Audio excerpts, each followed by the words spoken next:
Hi! Kain tayo bihon. Tanghalian, derecho, merienda. Tipid. Nasasabi ko kumain ng bihon. Kasi ako sa lutong bahay. Hindi naman lutong bahay tawagin. Yung mga tinda-tinda baga. Yung balot-balot. Ayoko kasi maraming mantika. Kasi pag maraming mantika, lalo na ako sa edad kong to, maselan na.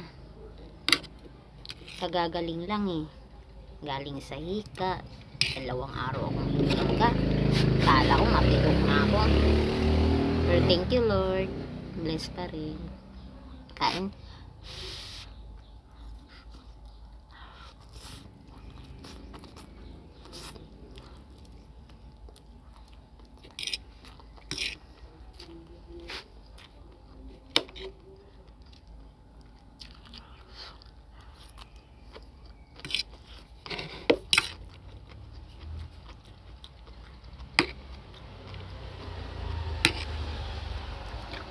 Ganitong luto kasi yung sa Manila pa ako.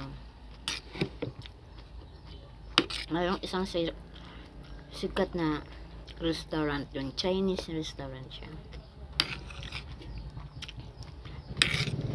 Ganito yung binibili namin.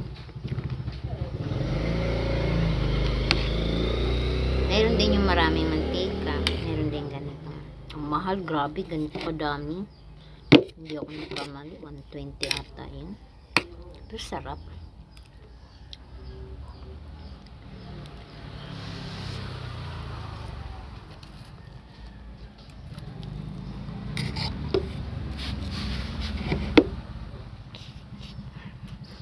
Sarap din ng ilong ko.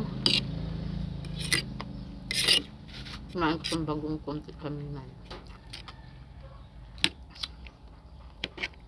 Grabe, nung sinumpong ako ng hika, akala ko sobra grabe. Thank you Lord talaga. Buti na lang yung asawa ko supported. Hindi ako iniwan, nagpuyat. 2 gabing walang tulog yun.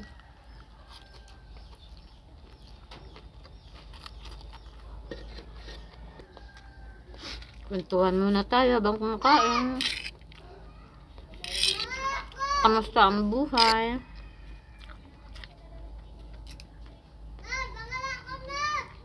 Thankful ako sa asawa ko kasi ang sipag niya magbantay.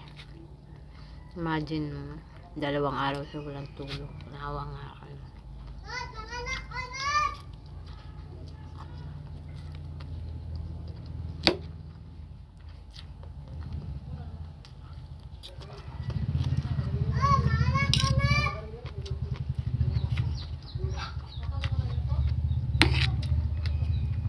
Nung nawala yung hika ko,